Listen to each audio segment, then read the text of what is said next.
सज्जनों, सत्संग में इंसान जब खुद चल करके जाता है तो उसके जन्म जन्मों की मैल सत्संग सुन करके उस पर अमल करने से मिट जाया करती है।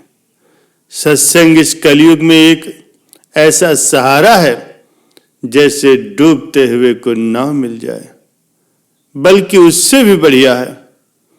कहा जा सकता है कि डूबते को तिनके का सहारा होता है, लेकिन अगर पूरी नाव ही मिल जाए तो पूछिए मत। उसी तरह इस कलयुग में डूबते हुए जीवों को बचाने के लिए, उन्हें राहत पहुंचाने के लिए प्रभु का नाम एक जहाज है जो डूबते तड़पते हुए उन जीवों का आधार है। कोई उस नाम का जाप करे, उसका सिमरन करे तो फिर कहना ही क्या। सो आप उस परम पिता परमात्मा के नाम का जाप हमेशा ही करते रहो, गुमराह न हो, आलस्य में न पड़ो, कहीं भूल न जाओ। इसीलिए संत महापुरुष आपको रोज रोज सत्संग देते हैं, और जो उस सत्संग को सुन करके उस पर अमल करते हैं उनके अंदर और बाहर कोई कमी नहीं रहती। उनके भाग्य, उनके नसीब वास्तव में बुरे होते हैं जो सत्संग सुनते सुनते हुए भी बुरे कर्मों की तरफ चले जाते हैं। जैसे सुनसान जंगल में एक आदमी रास्ता भटक गया और उस आदमी को चलते चलते कोई रास्ता सूझा। उसे नहीं पता कि वो रास्ता कैसा है। वह अपनी बुद्धि विवेक से काम लेता है तो पता चलता है। उसने आन देखा था और उस रास्ते पर निकल पड़ा। उस रास्ते पर जंगली जानवर है, दलदल है, उसकी जान कैसे बचेगी? बहुत मुश्किल है।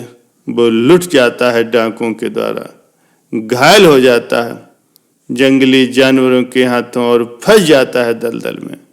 लेकिन एक है जो उस जंगल का जानकार है, उसे पता है कि जंगल का शॉर्टकट रास्ता कौन सा है। उसे पता है कि ये रास्ता दलदल भरा है, ये जानवरों से भरा है, इधर डाकू रहते हैं और ये रास्ता बिल्कुल साफ है।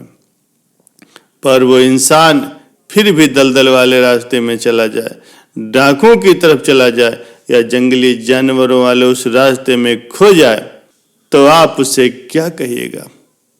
ऐसे ही वो सत्संगी होते हैं जो सत्संग भी सुनते हैं, नाम भी ले लेते हैं, लेकिन फिर भी गलत काम करते हैं।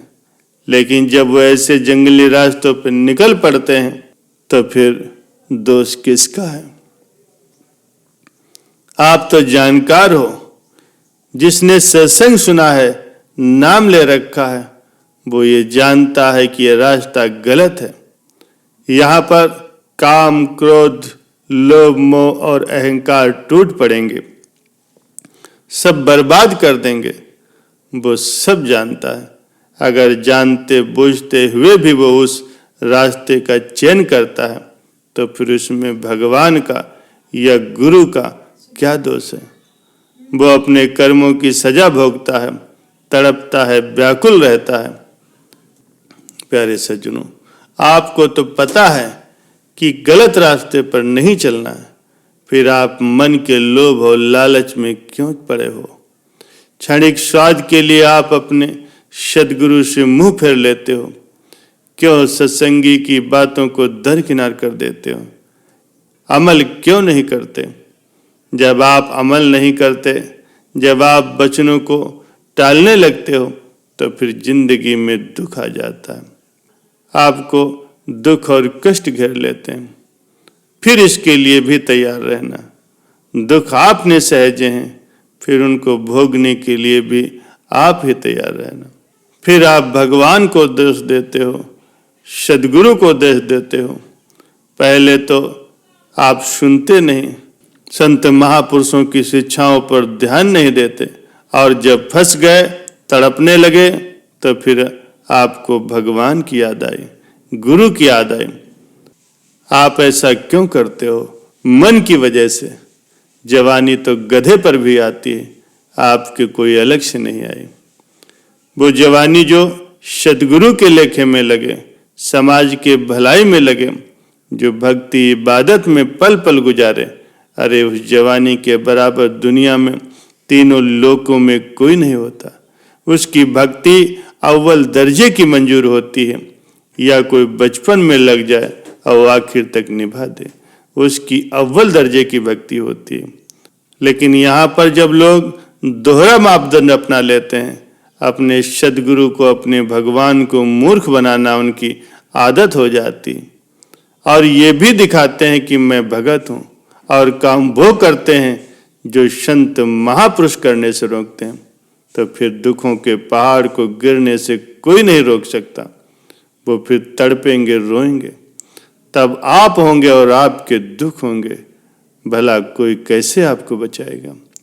आप गुरु को मानते हो पर गुरु की नहीं मानते, ये बहुत खतरनाक है। जब आपको समझ ही आ गई कि ये रास्ता दलदल से भरा है, जंगली जानवर आप पर हमला करने को तैयार बैठे हैं, तो आप प्रभु नाम का शॉर्टकट क्यों नहीं अपनाते? क्यों काम वासना, लोभ, मोह और अहंकार से अपने आप को टूटने का मौका देते हो? आजकल क्या बच्चा, बूढ़ा, जवान सब काम वासना, क्रोध, लोभ, मोह, अहंकार और मन माया की गिरफ्त में है। केवल वही बचा हुआ है जिसने संत सद्गुरु से प्रेम किया है, चाहे वो बच्चा हो, जवान हो, बूढ़ा हो, वही बचा रहेगा। वरना इस कलयुग में सब माया के यार हैं। हम तो कहते हैं कि सद्गुरु की ही कृपा से आज बहुत से लोग सद्गुरु से प्रेम करते हैं, बहुत से बचे हुए हैं उनके रहमो करम से, उनकी कृपा से। जिसको खाने को दूध, घी, मेवे, मिठाइयां मिले, तो कोई गंदगी के ढेर पर भला क्यों चोंच मारेगा? नहीं मारता। अब दूध पड़ा है, मेवे पड़े हैं, पनीर पड़ी है, मिठाइयां पड़ी हैं, यानी जो आपको पसंद है वो सारा कुछ सजा हुआ, उसको छोड़ करके क्या आप कोरा कटकर खाओगे? सवाल ही पैदा नहीं होता। आप तो उनमें से भी चुन करके ही खाओगे जो आपको सबसे ज्यादा पसंद है, जिसका स्वाद आपको सबसे अच्छा लगता है। पर हम ये देख रहे हैं कुछ लोग ऐसे भी हैं जो सारा कुछ छोड़ करके गंदगी के ढेर पर चोंच मारते हैं, वो मानते ही नहीं। प्यारे सज्जनों, हमारा काम है समझाना। आपको बुरा लगे तो कोई बात नहीं, आपको अच्छा लगे तो भी कोई बात नहीं, क्योंकि एक गुरु ही होता है जो पढ़ाता है, समझाता है। कुछ लोग तो उस पर अमल करते हैं और कुछ लोग अमल नहीं करते। गुरु के लिए हर शिष्य बराबर होता है, कोई छोटा बड़ा नहीं होता। सब पर उसकी बराबर निगाह होती है।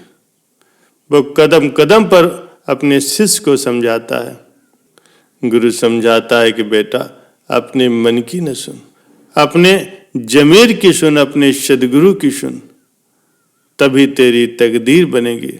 अगर दुनिया की सुनेगा तो बनी हुई तकदीर का भी बेड़ा गर्क हो जाएगा। मन हावी होता है, आदमी तो आदमी है, लेकिन सद्गुरु की जो मान लेता है वो भाग्यशाली होता है, वो भाग्यों वाला होता है।